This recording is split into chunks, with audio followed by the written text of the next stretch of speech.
Can you guys imagine Lord of the Rings without any conflict? It goes like this. There once was a hobbit named Frodo who lived in a small village. One day a wizard showed up and told him that he deserved a long vacation. What a great idea, Frodo exclaimed. His friends were so excited, they decided to come along too, and everybody was really supportive.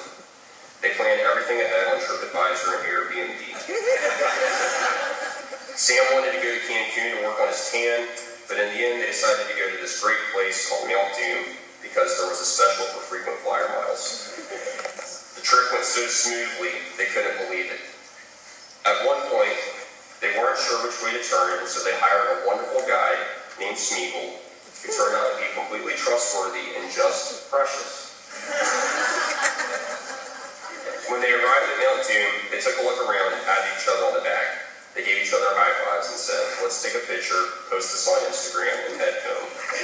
And people loved that story so much that they made three movies about it. The truth is, though, nobody would have blamed Frodo if he'd said, look, I'm not qualified for this. A lot of people would have agreed.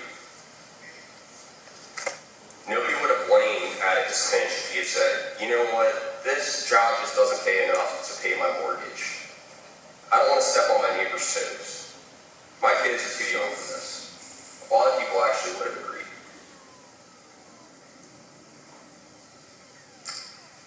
For me, probably the greatest moment when I considered avoiding conflict was it took us 18 months to get our company started, from the moment that we had the idea until the moment that the first guys went to work. That was the most depressing time of my life. Thank you, Mr. Byron. I would not have made it without you. He's an encourager. If you need an encourager, go talk to Mr. Byron. He would pray for me and tell me that I was going to make it. And what's so funny is that now he always tells people, you know what, early on, I wasn't sure if Derek was going to make it.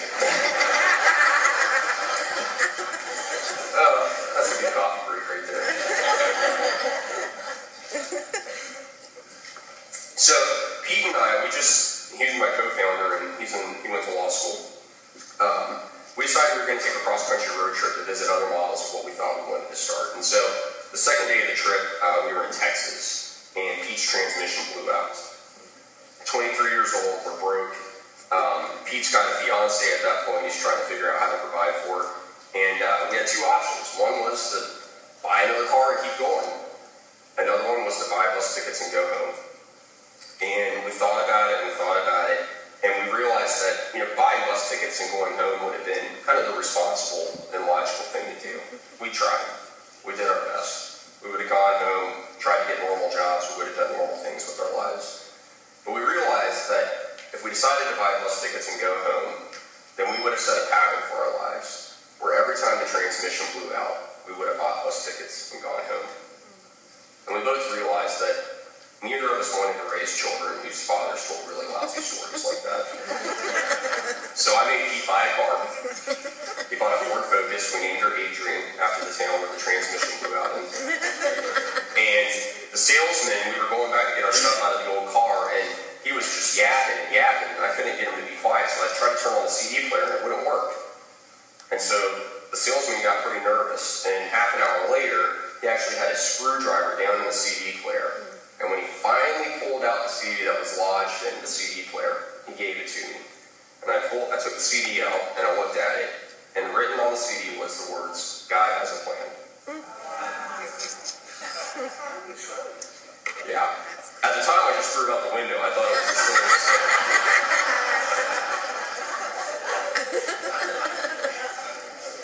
You guys are cracking me up. So, for you guys, there's going to be good reasons to avoid conflict. There's never going to come a day, if you want to live a meaningful story with your life, that there won't be good reasons. Jesus tells us it's things like the worries of the world, the deceitfulness of wealth, the desire for other things, comparison. For me, I know a big thing that I thought about avoiding my best story and avoiding conflicts was perfectionism. I didn't like making mistakes. One of my other mentors, he looked at me one day and he said, Derek, is it possible you'll make mistakes? No, it's actually certain. It's going to be too difficult, you're going to be too busy, it's going to be too much Today you guys are going to learn some things about yourself to make yourself more marketable and to get some qualifications. I promise, there's going to be good reasons why you're going to think, oh, I don't need this.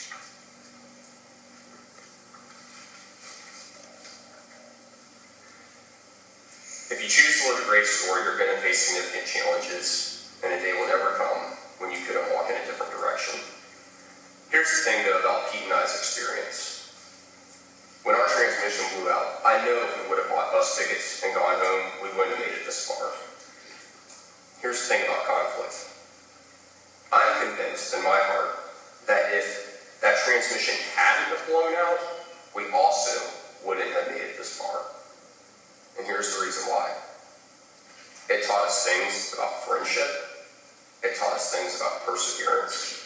It taught us things about courage, patience, gratitude, love. And that leads me to my last point. Point number one, every good story has conflict. Point number two, there will always be good reasons to avoid conflict. And my last point is that great authors use conflict to make stories matter.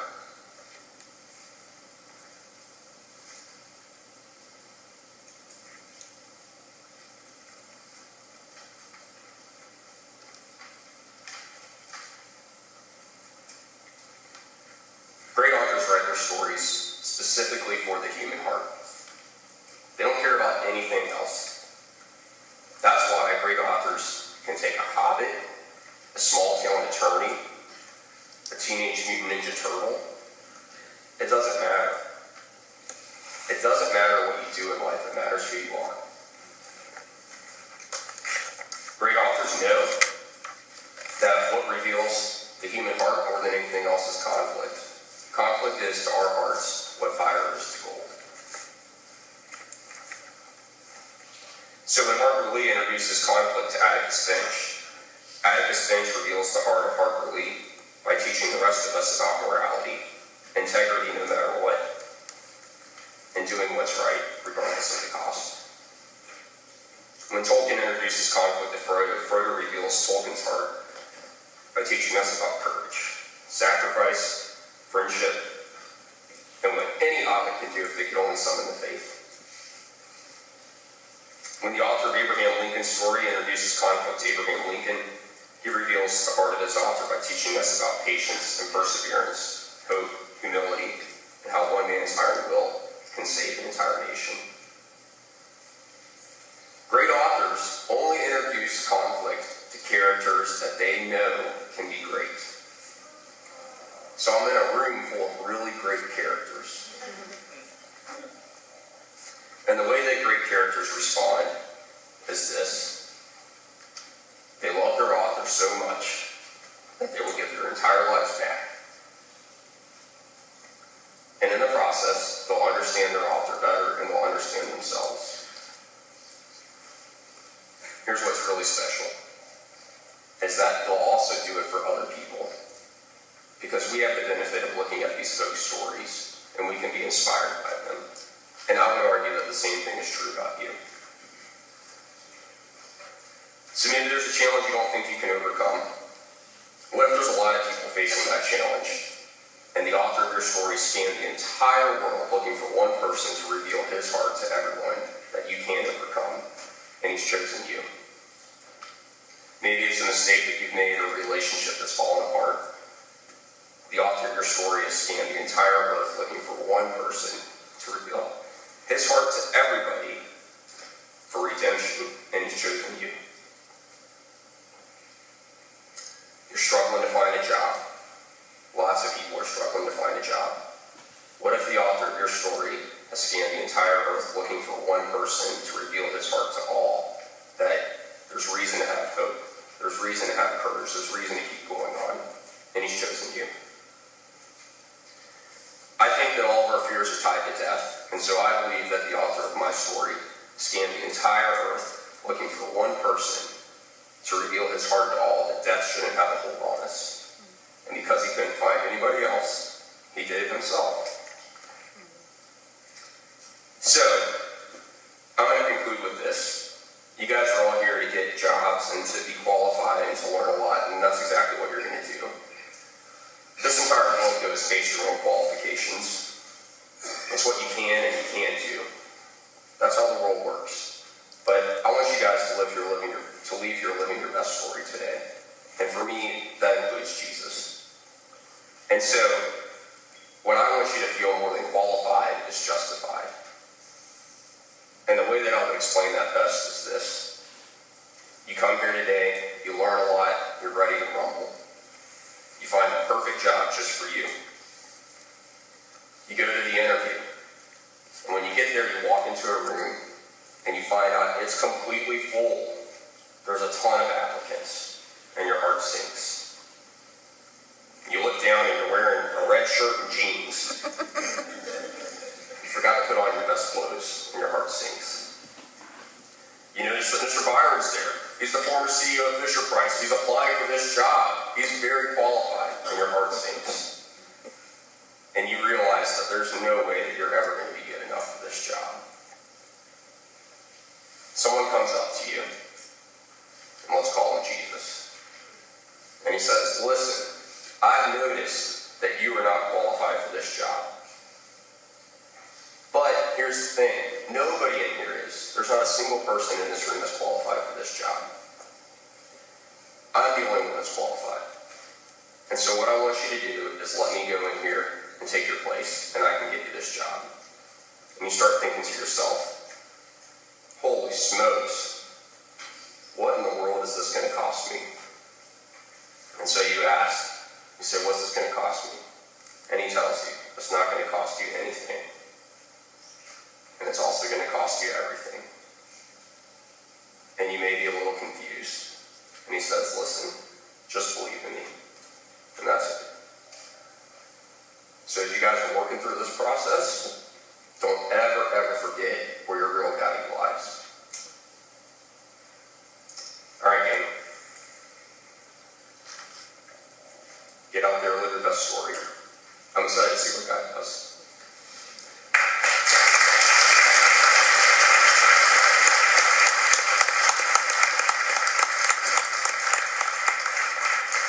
I was going to pray. Oh, wow.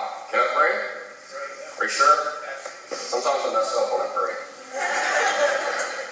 Dear God, I just want to pray for these folks, and I just want to thank you for them, and I just want to ask you to just give them passionate dreams, and to give them the courage and the open doors to follow those dreams. Give them the clarity of mind to see your will. Give them a heart that never believes it's its own. Give them the humility to accept your design for their lives, the gratitude to thank you for impossible situations, and give them the faith to knock down doors. We love you, amen.